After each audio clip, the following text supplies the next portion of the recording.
मंगलवार को जब सुप्रीम कोर्ट में एक सुनवाई हुई जिससे पूरे देश में एक बहस छिड़ गई। वो बहस थी लोग उसको कुप्रथा मानते, कुछ लोग उसको प्रथा मानते, कुछ महिलाएं उसको कुछ और मानती हैं। तो इस पे बहस शुरू हो गई कि क्या ये ख़त्म होगा या रहेगा, या इसमें मुस्लिम पर्सनल लॉ का उसमें जो उनके जो मौलवी मौलाना है वो क्या टिप्पणी करते हैं, उनका कैसा व्यवहार रहता है।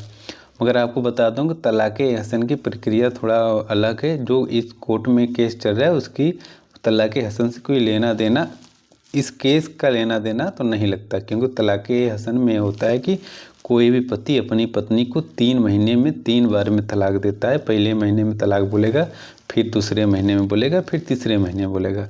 अगर तीनों महीने में तलाक बोल दिया उसके बाद वो शादी उनकी टूट जाती है, उनका उसके बाद उनको तलाक हो जाता है उनका।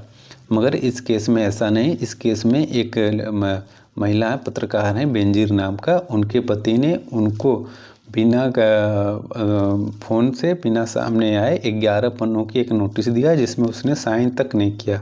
उसके वकील ने इनको तलाक दे दिया। एक शायद इस्लामिक कानून में भी नहीं है, भारतीय कानून में नहीं है।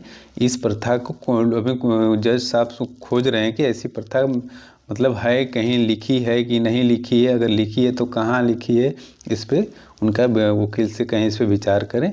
अगर सच में समाज में ऐसी प्रथा है जो भारत में रह रहे एक बड़ी वर्ग को प्रभावित करती है, मुस्लिम महिलाएं जो इसमें आती हैं, तो इस पे सुप्रीम कोर्ट अपना विचार व्यक्त करेगा और इस पे सुनने के लिए वो बाध्य है।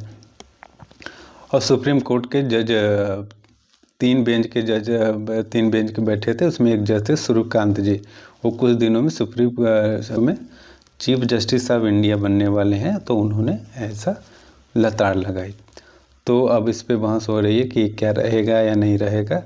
तो उन्होंने एक और बात कही कि अगर ये ऐसे ही रहा तो ये भारतीय अनुच्छेद 14, 15, 21 का उल्लंघन करता है, उसके कसौटी पर खरा नहीं उतरता।